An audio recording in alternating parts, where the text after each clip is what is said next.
Pray tell, traveler, do these woods have you lost? I may be able to help for a price.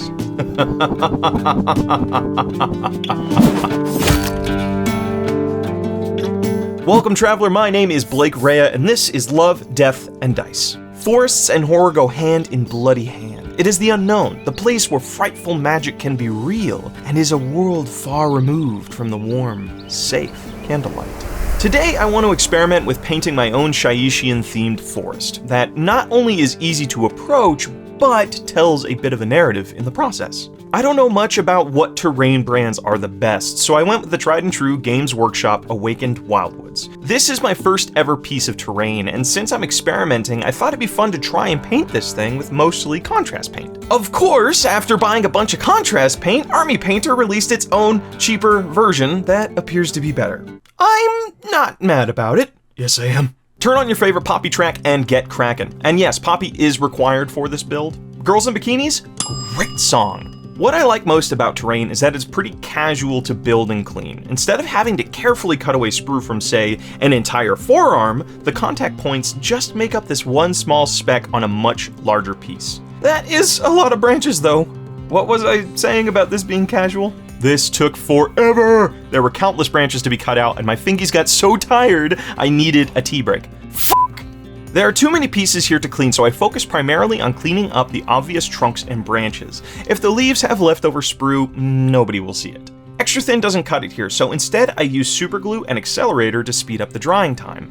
Maybe don't spray it directly into your tea though. Yep, still hot, and now maybe toxic? The accelerator was great. It allowed me to quickly place a branch, spray it, and move on up the trunk. And do start from top to bottom. The way the pegs are positioned, it's easier to place the bigger branches towards the bottom and then work your way up rather than the reverse.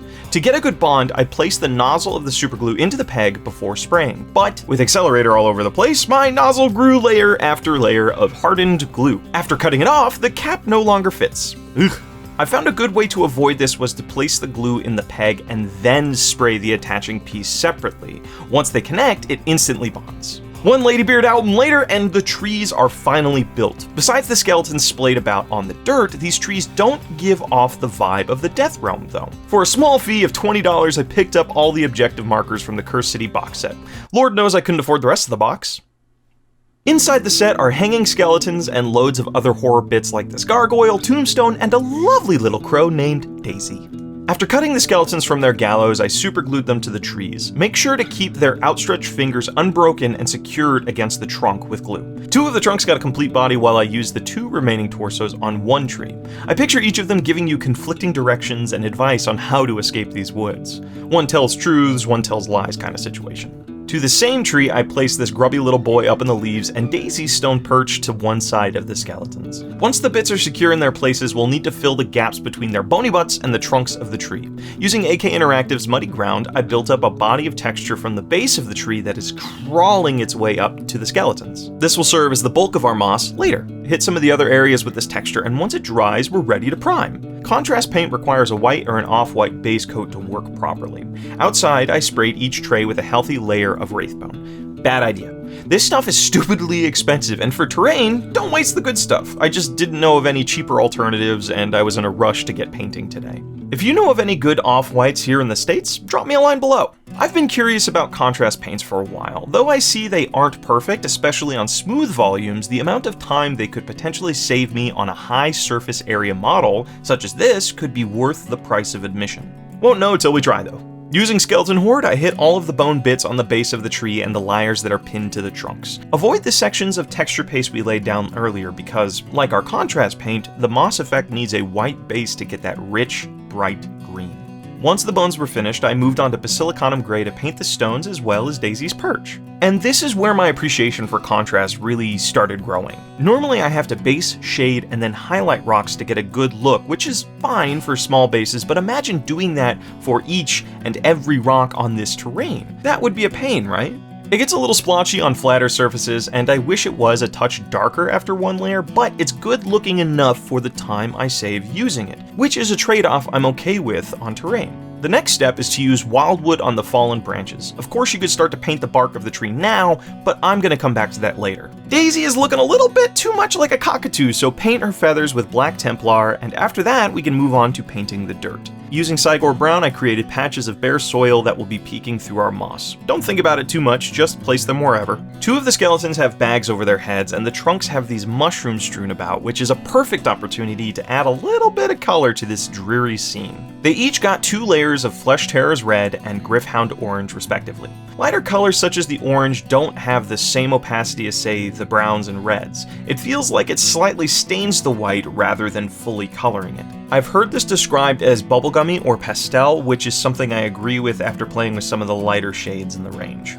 I wanted my little demon dude to stand out against every other color present while still being complementary to the eventual leaves I'm going to paint. Pink should work. I hit the teeth and horns with Skeleton Horde and then laid down a couple layers of Vulpus Pink for its skin and finished off the wood with, you guessed it, Wyldwood. You might want to place your demon a little farther from nearby branches. If it's too close, it becomes awkward to paint and mistakes are more prone to happen. And right as I was starting to paint the moss, I got a surprise visit.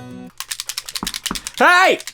What? Get over here! I'm working. If I hear like shaking things, I'm gonna get concerned. This is my work now, so you're interrupting me. Actually, you know what? While you're here, you want to help me out with something? Sure. Okay, so you're gonna dip this in here, and you're gonna cover all of the white spots here. Okay?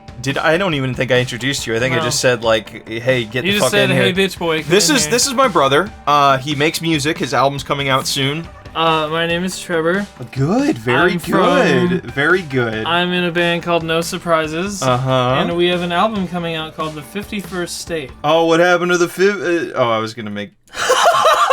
No, I have an album coming out March 24th for real this time. And I am incredibly proud of it because it took 2.5 years of work. Wow, that looks like shit. You almost done? Yeah. You almost done? Yeah. You almost done? It's too light. You need to do it on thicker. Here, hold on. Do I really? Let me help you out. Hold on. This is very delicate. It's very delicate. Very delicate. Now it's done. All right. Well, Trevor, thank you so much for helping me out. That's it. It's all I need. It's all I needed. Buy Trevor's album. Comes out when?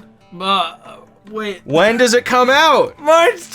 You didn't have shit prepared when you barged into my room? This is gonna be a promotion. March 24th. All right. I love you.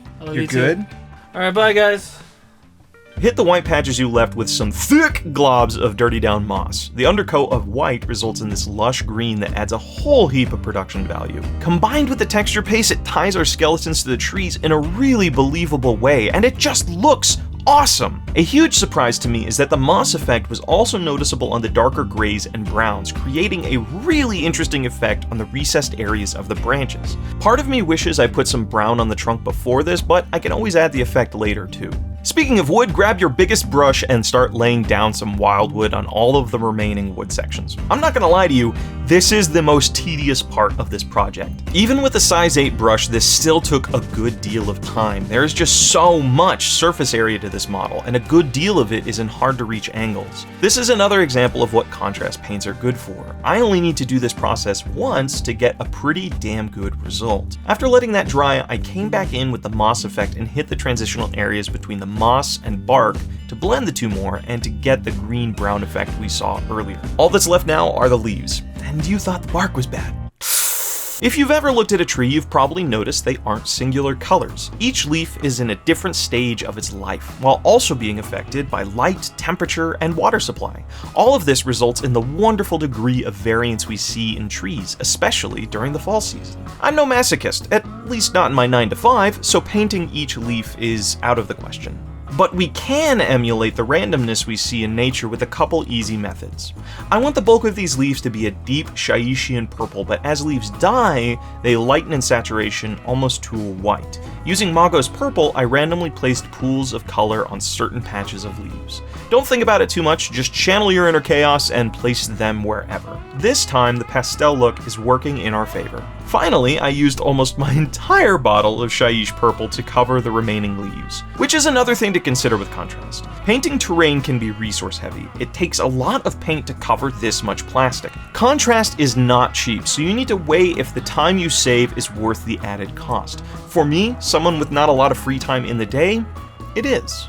Now that our larger pools of color are down, we need to add a higher level of diversity. Sponges, as always, are my go-to tool. I tore off some bits of foam and dabbed on 3 colors in random patterns. Incubi Darkness to add some decayed blue, Cabalite Green to complement the purples and to tie it to the green moss below, and finally, Lilac Purple to suggest the onset of color change between the dark and light leaves. The end result created a more organic look, and all this happy tree action made me feel a little bit like a metal Bob Ross. And with that, we're ready for our journey. Follow me. The Forest of Liars.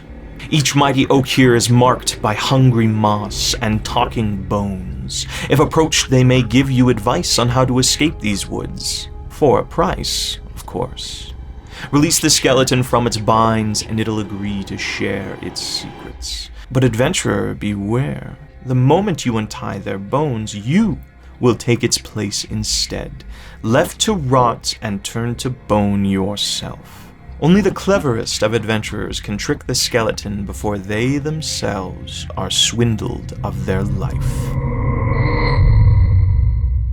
The people here aren't very nice, but it does have a macabre beauty.